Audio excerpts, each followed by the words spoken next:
श्री कृष्ण गोविंद हरे मुरारी, हे नाथ नारायण वासुदेवा।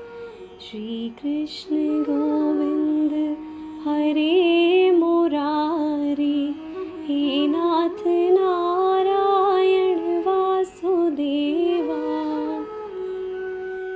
श्री परमात्मने नमः। अथ तृतीय अध्याय के तीसरे दिन के सफर की शुरुआत करते हैं। इसकी शुरुआत होती है अर्जुन उवाच से। अर्जुन बोले, हे कृष्ण, तो फिर यह मनुष्य स्वयं ना चाहता हुआ भी बलात् लगाए हुए की भांति किससे प्रेरित होकर पाप का आचरण करता है? श्री भगवान उवाच। श्री भगवान बोले, रजोगुण से उत्पन्न हुआ यह काम ही क्रोध है। यह बहुत खाने वाला अर्थात भोगों से कभी ना अघाने वाला और बड़ा पापी है।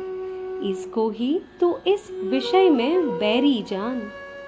जिस प्रकार धुएं से अग्नि और मैल से दर्पण ढका जाता है, तथा जिस प्रकार जेर से गर्भ ढका रहता है, वैसे ही उस काम के द्वारा यह ज्ञान ढका रहता है।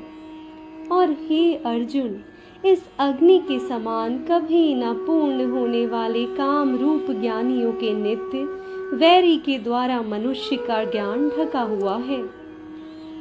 इंद्रियां, मन और बुद्धि ये सब इसके वास स्थान कहे जाते हैं।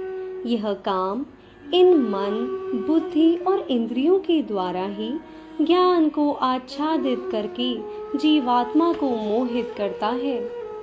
इसलिए हे अर्जुन, तो पहले इंद्रियों को वश में करके इस ज्ञान और विज्ञान का नाश करने वाले महान पापी काम को अवश्य ही बलपूर्वक मार डाल। इंद्रियों को स्थूल शरीर से पर यानी श्रेष्ठ, बलवान और सूक्ष्म कहते हैं।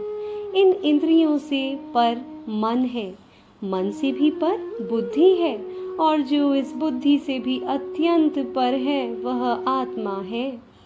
इस प्रकार बुद्धि से पर अर्थात सूक्ष्म, बलवान और अत्यंत श्रेष्ठ आत्मा को जानकर और बुद्धि के द्वारा मन को वश में करके, हे महाबाहो, तू इस काम रूप दुर्जय शत्रु को मार डाल।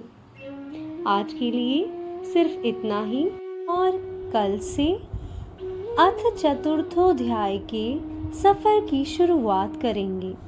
राधे राधे।